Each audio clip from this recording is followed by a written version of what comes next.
সেদিন এক লোক যা বলছে, এক লোক আমার সামনেই, আমাকে টের পাইনি, আমি পাশে দাঁড়িয়ে আছি, বলছে যে তাফসীর শুনে বুঝলাম এদেশে ইসলাম কায়েমের জন্য একটা সংগঠন, একটা দল করা লাগবেই।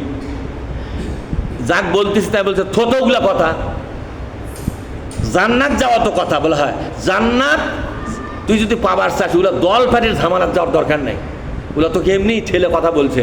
ঠিক মতো নামাজ পড়, তোর জান্নাত ঠেকাই কে? ঠিক মতো এই যে পরামর্শ দিল, আস্তে করে আমি ঘর থাকতে বললাম ভাইজান তুমি তো একটা দল করো, তো সেই দলে তো লোকটা দাওয়াত দিয়ে ফেলে এখানে, তাই না? তুমি সব দল কি ছাড়াবার করছো, তোমার দলও তো কামড়া হলো না, এর ওটা ইসলামী দল করলো নি, সেটাও গেল, তোমার দলও তো ডাকলে না, খালি নামাজ মধ্যে ঢুকে দিলে, তোমার স্বার্থ কি? তুমি কি কোরআন শরীফের সূরাগুলো পড়ছো? কয়টা সূরার তর্জমা পড়ছো? কম করছে কোরআন আমরা বুঝি না। আমি ঠিক আছে বোঝো, আমি আরবিতে 4-5টা আয়াত মুখস্থ কমো, তুমি তার বাংলা কম করছে, আমি তো আরবি পড়ে পারি না। তুমি কি পড়ে পারে না? তার আরবি বাংলা কমো কাম করে, তুমি কেমন করে কোরআন পড়ছিলে?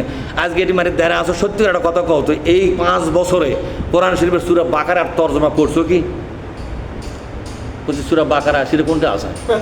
মানে কোরআন শরীফে আছে 2 নম্বর সূরা, 3 পারা, মানে কোরআন শরীফের 10 ভাগের 1 ভাগ, এত বড় সূরা, 286টা আয়াত, এর একটা করে আয়াত পরে পরে বাংলা তর্জমা করছো? ওইভাবে কোরআন আমি পড়ছি, তাই আপনাকে মতো মৌলবীরা কয় না, তাই বলে এই লোকটাকে তো আর একটা মৌলবী করছে যে ইসলামী দল করা লাগবে, এক মৌলবীর কথা শুনে দিয়ে লোকটা সিদ্ধান্ত লিবার চায়, তুমি যে উল্টে দিলে কথাটা, কথা ঠিক না? ঠিক। তার মানে হলো এই সমস্ত মতলববাজ রাজনীতিবিদেরা কোনো মুসলমানকে কোরআন কায়েমের কোনো দল তারা করতে দেবে না, কারণ তাদের পাছার তলে যে চেয়ারটা আছে, চেয়ারটা হাতছাড়া হতে পারে, ওরা চেয়ার হাতছাড়া হোক এটা সহ্য করতে পারে না। আচ্ছা বলেন তো, কোরআন এসেছে এদেশের রাজনীতি বাঁচাতে হওয়ার জন্য? মানুষের তৈরি করা সমস্ত রাজনীতিকে মাটির সাথে মিশা দিয়ে আল্লাহর কোরআনের রাজনীতি কায়েম করার জন্যই কিন্তু কোরআন নাজিল হয়েছে, কথা ঠিক না? কথা কোন দেখে, কথা ঠিক কিনা? এই কাজ যদি কেউ করতে চায়, তুমি বাধা দিলে কেন? তোমার দলের স্বার্থে, মানে ইসলামের একটা সংগঠন যদি তৈরি হয়ে যায়, তোমরা কোন ঠাসা হবা? ইসলামী দল যদি আগে যায়, আজকে চরমোনায় পীর সাহেব, মৌলানা মামুনুল হক সাহেব, খেলাফত মজলিস, জামাত ইসলামী, তারপরে আপনার আরও কিছু ইসলামী প্রায় 6টার মতো ইসলামী দল তারা জোট বাঁধিছে। কি বাঁধিছে?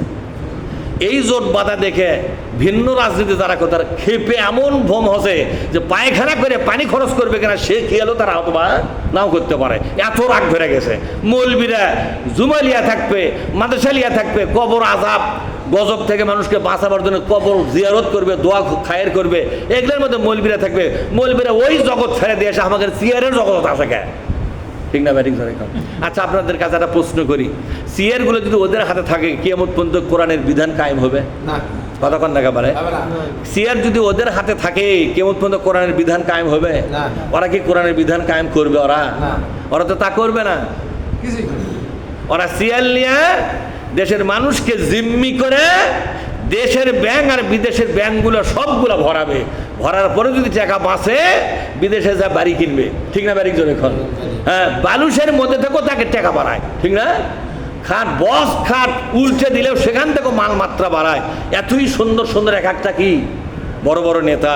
ভাইরা আমার, ইসলাম এসেছে এই সমস্ত অসভ্য বর্বর চাঁদাবাজ নেতাদেরকে বিদায় করে দিয়া আল্লাহ বলা লোকদের হাতে দেশের রাষ্ট্র ক্ষমতা দেওয়ার জন্যই কোরআনের বিধান নাযিল হয়েছে। সুবহানাল্লাহ পাঠ করে।